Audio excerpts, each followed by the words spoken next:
On my first trip to sea, I lost my friend in a deep tank.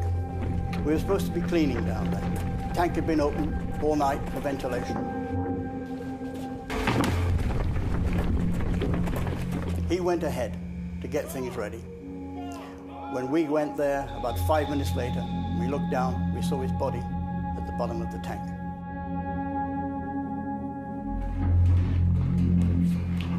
We took his body out in the rope on the windlass, and as it came up, I always remember that his body was shaking with the vibration of the windlass, and his arms were out like that. We put him in canvas that night, sewed him up.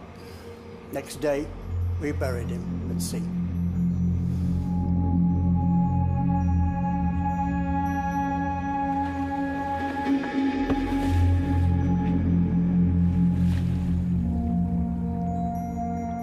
It was wrong. Enclosed spaces were killing people then, 50 years ago, and enclosed spaces are killing people today. And what we've got to all start thinking is just how many of us, how many of you out there are going to die before it stops. Preventing deaths in enclosed spaces at sea is probably the biggest single challenge faced by the maritime industry, and with good reason. On our ships, we have a lot of enclosed spaces.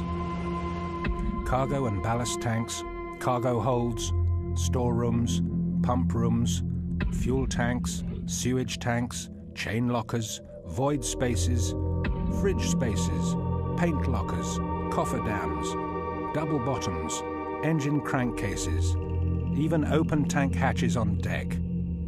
They are defined as enclosed spaces because often there are limited openings for entry and exit, little or no natural ventilation, and because they are not designed to be occupied on a continual basis. What we all need to understand is that these are the spaces that kill. They kill on tankers, on cruise ships, on bulk carriers. They kill on ships where the procedures are in place. They kill on ships where everybody knows the rules. And why? Because the hazards have not been identified, the risks have not been considered, the safe way of working not established, no proper procedures. In many cases, the only thing handed out is a death sentence.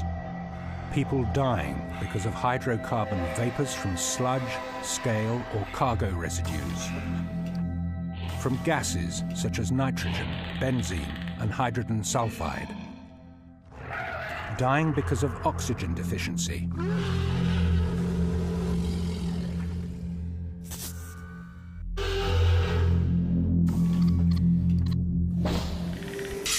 People ending up dead because they tripped, slipped, or fell. Because they drowned. Ending up dead because they entered an enclosed space and nobody knew they were there.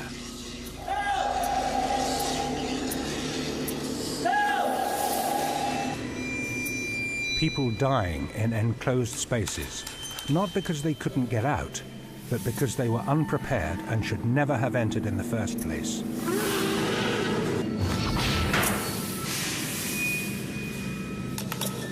The message is clear.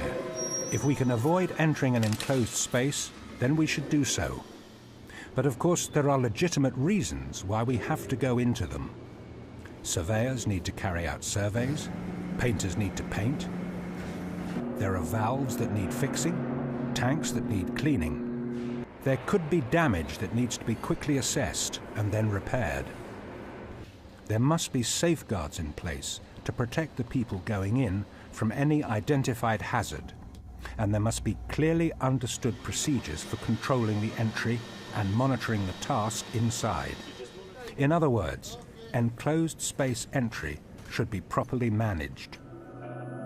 But most of the people who die in enclosed spaces die not because they didn't know about the procedures, but because they didn't follow them. In a lot of cases, because people thought the procedures took too long. It's a 5-minute job, so what's the problem? Who needs all this paperwork? But the biggest problem is that people enter an enclosed space which has not been identified as potentially dangerous, so they think the procedures don't apply. These are the spaces that change, the spaces that may have been perfectly safe yesterday, yet today they are deadly. Spaces that are entered time and time again with no problem, yet kill people when circumstances change. But the majority of people who die are not those who first enter an enclosed space and then get into difficulty.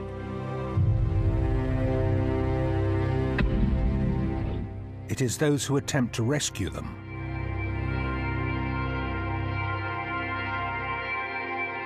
They die because they are not trained, because instinct takes over and becomes more powerful than the knowledge gained from training.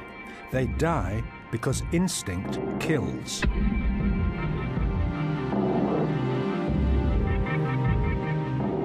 An emergency rescue has to be carried out by people who know exactly what they are doing. Spaces such as deep tanks, double bottoms, are extremely confined, and getting people out of them is never going to be easy. And that is precisely why rescue techniques and the use of emergency equipment must be fully understood and practiced on a regular basis. Having the right equipment on board the ship is very important. The next thing is, can you use that equipment? And you only find out if you can use it by training with it. Isn't it strange? We do training for fire, we do training for grounding, we do training for man overboard, but what about enclosed spaces? And yet more people are being killed in enclosed spaces than in all the others. Realistic exercises in different places, in different situations, and some of them can be difficult, but that's what it's all about. To make sure drills are realistic, they should reflect what would happen if the drill was actually a real emergency.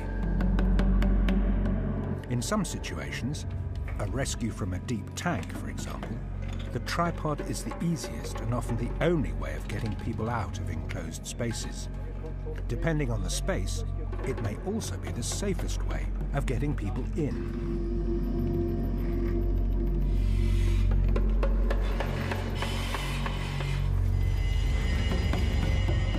The original emergency could have resulted from fire, heat exhaustion, smoke, toxic fumes. The rescue team must take care and use the principles of dynamic risk assessment, which means continually monitoring the environment. If there is restricted visibility, care should be taken to avoid injuries from slips, trips, and falls. When a casualty is found and identified, the rescue party must always assume that he or she is still alive and, if necessary, provide immediate medical attention. The most serious condition should be dealt with first, in this case, trying to restore breathing. The officer of the watch should be kept fully informed at every stage of the rescue. All members of the rescue team should be fully competent in providing first aid. Having got to the casualty, it's not going to help if the wrong medical attention is given and the situation ends up a whole lot worse. But first aid apart, the casualties have still got to be taken out of the space, and that requires specialist training. Initial training may be shore-based, using simulators able to create risk-free, realistic scenarios, including fire and smoke.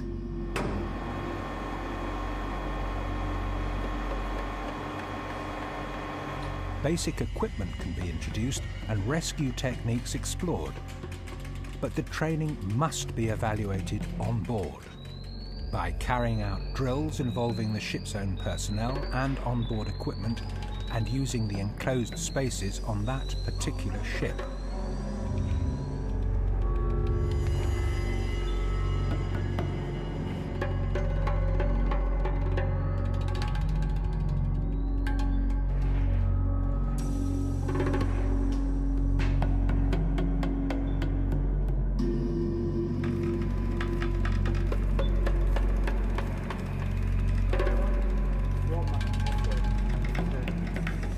When the rescue operation is complete, the master or chief officer is notified and the ship can return to normal routine.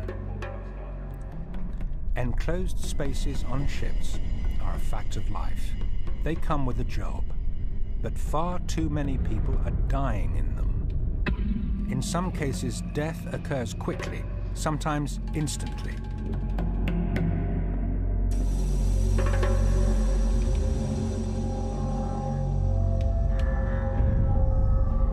But many seafarers do have the chance of survival, provided that correct emergency procedures are followed, provided that the rescue party works as a team with the knowledge not just of how to do the task, but of the capabilities of the equipment used. Best practice requires an enclosed space rescue team to be established on each ship, and that team members train together with dedicated rescue equipment. Seafarers could be saved, provided that the training and the expertise to get them out is there when needed.